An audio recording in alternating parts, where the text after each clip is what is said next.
Araw-araw na pagbasa ng Biblia Araw 5. Lumang Tipan, Genesis Kapitulo 9 versikulo 18 hanggang 29, Genesis Kapitulo 10, Genesis Kapitulo 11 versikulo 1 hanggang 9. Ang mga anak ni Noe na lumabas sa arka ay sina Sem, Ham at Japhet. At si Ham ay ama ni Canaan.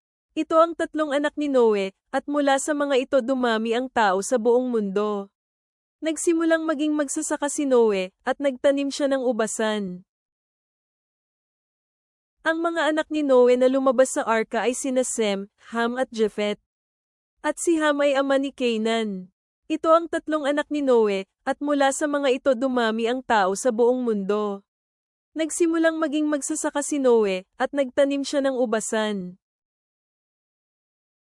Uminom siya ng kaunting alak at nalasing. Siya ay nakahigang walang damit sa kanyang tolda. Pagkatapos si Ham, na ama ni Canaan, ay nakita ang kahubero ng kanyang ama at sinabi ito sa kanyang dalawang kapatid na nasa labas.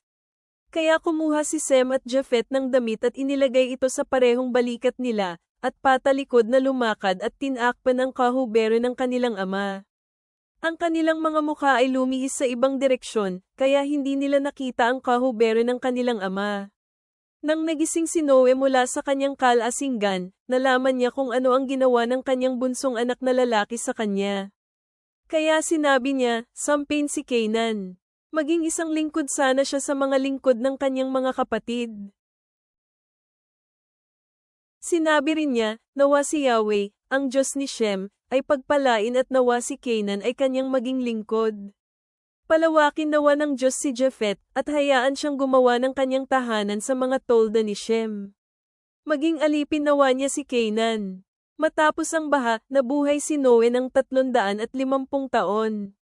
Nabuhay si Noe sa loob ng 950 taon, at siya ay namatay.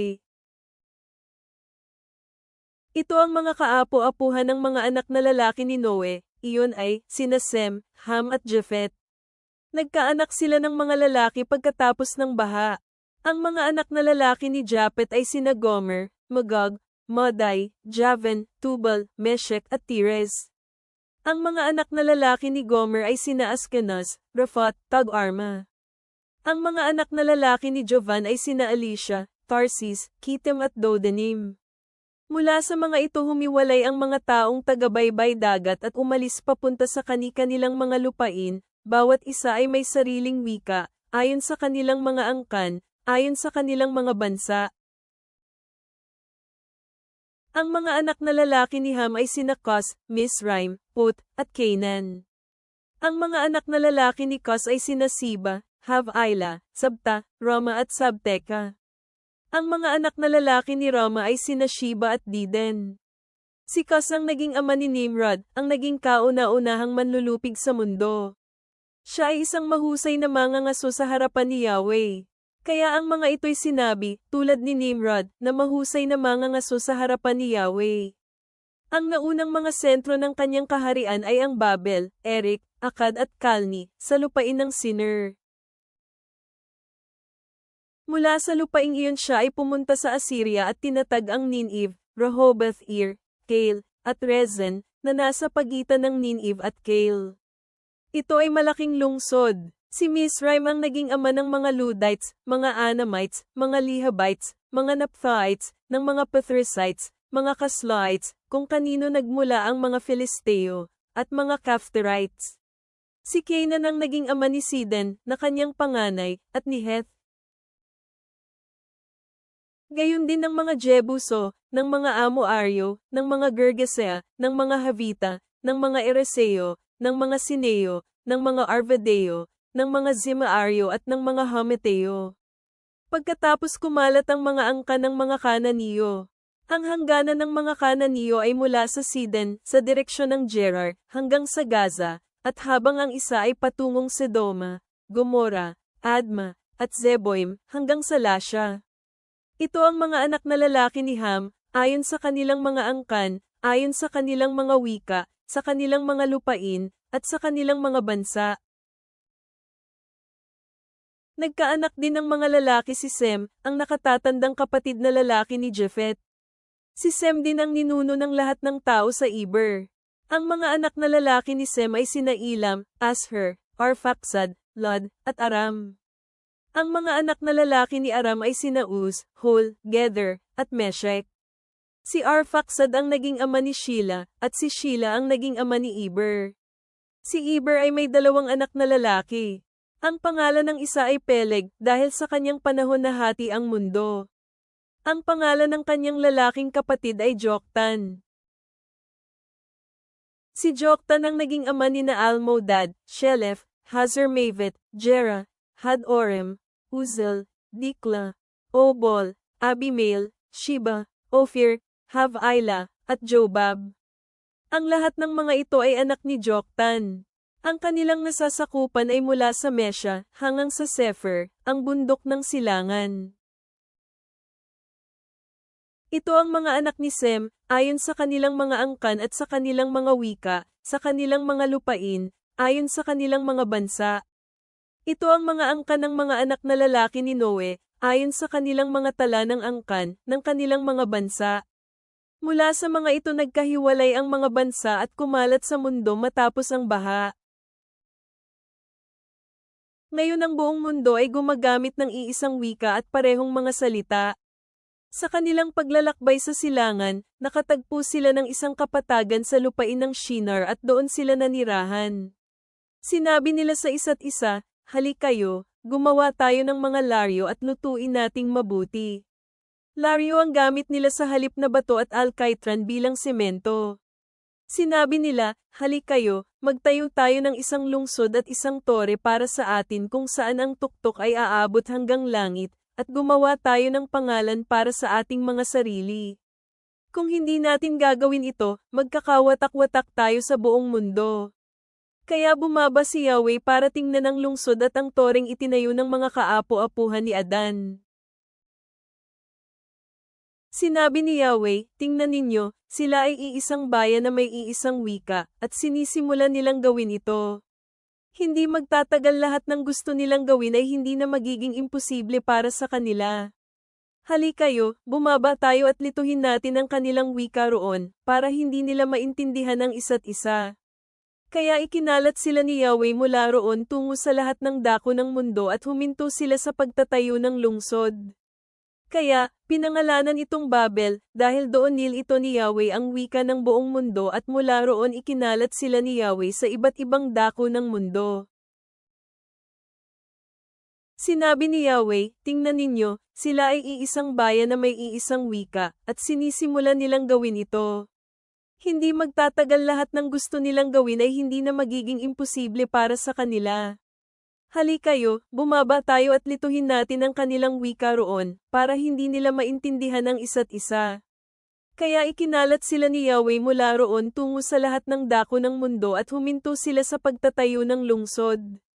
Kaya, pinangalanan itong Babel, dahil doon ito ni Yahweh ang wika ng buong mundo at mula roon ikinalat sila ni Yahweh sa iba't ibang dako ng mundo. Bagong Tipan, Matthew 23 minuto pasado alas 4:25, Matthew 5:1-20. Nilaibat ni Jesus ang buong Galilea, nagtuturo siya sa kanilang mga sinagoga, ipinang-aral niya ang ebanghelyo ng kaharian, pinapagaling niya ang lahat ng uri ng sakit at karamdaman ng mga tao. Kumalat ang balita tungkol sa kanya sa buong Syria at dinala ng mga tao sa kanya ang lahat ng mga may sakit, may iba't ibang uri ng karamdaman at sakit, ang mga sinaniban ng mga demonyo, lahat ng epileptiko at paralisado, pinagaling sila ni Jesus. Maraming tao ang sumunod kay Jesus mula sa Galilea, sa Decapolis, Jerusalem at Judea at maging sa ibayo ng Jordan. Nilaibat ni Jesus ang buong Galilea, nagtuturo siya sa kanilang mga sinagoga, ipinang-aral niya ang ebanghelyo ng kaharian, pinapagaling niya ang lahat ng uri ng sakit at karamdaman ng mga tao. Kumalat ang balita tungkol sa kanya sa buong Syria at dinala ng mga tao sa kanya ang lahat ng mga may sakit, may iba't ibang uri ng karamdaman at sakit, ang mga sinaniban ng mga demonyo, lahat ng epileptiko at paralisado, pinagaling sila ni Jesus.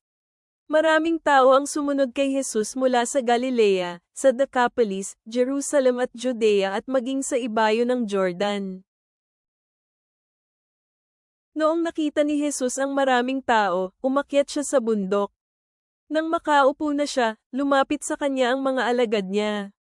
Nagsalita siya at tinuruan sila na sinasabi, "Pinagpala ang mahihirap sa espiritu, sapagkat sa kanila ang kaharian ng langit. Pinagpala ang mga nagdadalamhati sapagkat sila ay aaliwin. Pinagpala ang mga maamo, sapagkat mamanahin nila ang mundo. Pinagpala ang mga nagugutom at nauuhaw sa katuwiran, sapagkat sila ay bubusugin. Pinagpala ang mga mahabagin sapagkat sila ay kahahabagan. Pinagpala ang may pusong dalisay, sapagkat makikita nila ang Diyos. Pinagpala ang mga mapagpayapa, sapagkat tatawagin silang mga anak ng Diyos. Pinagpala ang mga inuusig alang-alang sa katuwiran, sapagkat sa kanila ang kaharian ng langit. Pinagpala kayo kung inaalipusta kayo at inuusig ng mga tao o pagsalitaan ng lahat ng uri ng mga masasamang bagay na pawang mga kasinungalingan ng dahil sa akin. Magsaya kayo at labis na magalak sapagkat malaki ang inyong gantimpala sa langit. Sapagkat sa ganitong paraan inusig ng mga tao ang mga propetang nabuhay noon bago pa kayo. Kayo ang asin ng mundo. Ngunit kung nawala ang lasa ng asin, paano muling maibabalik ang alat nito? Wala na itong pakinabang pa kundi itapon at tapak-tapakan ng mga tao. Kayo ang ilaw ng mundo. Ang lungsod na nakatayo sa isang burol ay hindi may tatago.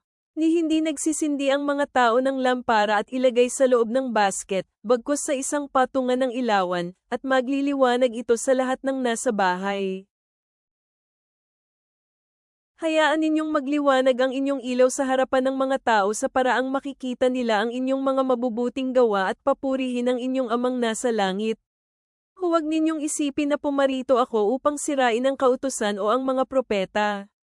Naparito ako hindi upang sirain ang mga ito kundi upang ito ay tuparin.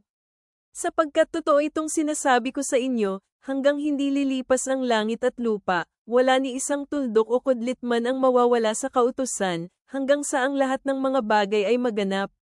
Kung gayon, sino man ang lalabag ng kahit isa sa kaliit-liitan sa mga kautosang ito at nagtuturo sa iba na gawin ang paglabag nito ay tatawaging pinakahamak sa kaharian ng langit.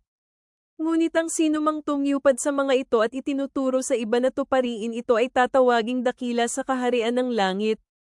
Sapagkat sinasabi ko sa inyo na hanggat hindi hihigit ang inyong katwiran sa katwiran ng mga eskriba at mga pariso, hindi kayo makakapasok sa kaharian ng langit. Mga awit, Psalm 4 is the 1-8. Tumugon ka kapag ako ay nananawagan, Diyos ng aking katuwiran, bigyan mo ako ng silid kapag ako ay napapalibutan. Kawan mo ako at makinig ka sa aking panalangin.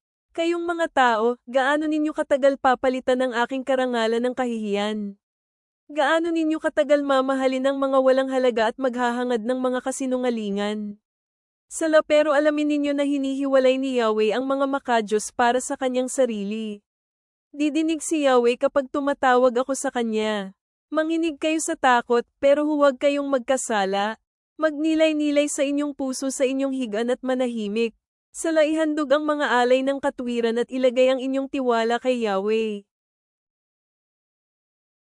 Maraming nagsasabi, sino ang magpapakita ng anumang kabutihan sa atin? Yahweh, itaas mo ang liwanag ng iyong mukha sa amin. Binigyan mo ang aking puso ng higit na kagalakan kaysa sa iba tuwing sumasagana ang kanilang mga butil at bagong alak. Sa kapayapaan, ako ay hihiga at matutulog dahil tanging ikaw, Yahweh, ang nagal iligtas at nagpapatiwasay sa akin. Mapagmahal na Ama, tinawag mo si Abraham na iwanan ang lahat at magtiwala sa iyong mga pangako, at tinatawag mo kami na sumunod sa iyong anak nang may parehong radikal na pananampalataya. Habang kami ay nakikinig sa mga beatitudes at natututo kung ano ang ibig sabihin ng pagiging pinagpala sa iyong kaharian, baguhin mo ang aming mga puso upang ipakita ang iyong katangian. Tulungan mo kaming maging tagapamayapa, magutom sa katwiran, at magmahal sa aming mga kaaway tulad ng iyong pagmamahal sa amin. Nawa ang iyong salita ay gabay sa aming mga hakbang at ang iyong espiritu ay bigyan ng kapangyarihan ang aming patuto. Nawa ang lahat ng aming ginagawa ay magdala ng karangalan kay Jesu Kristo, aming Panginoon at Hari. Amen.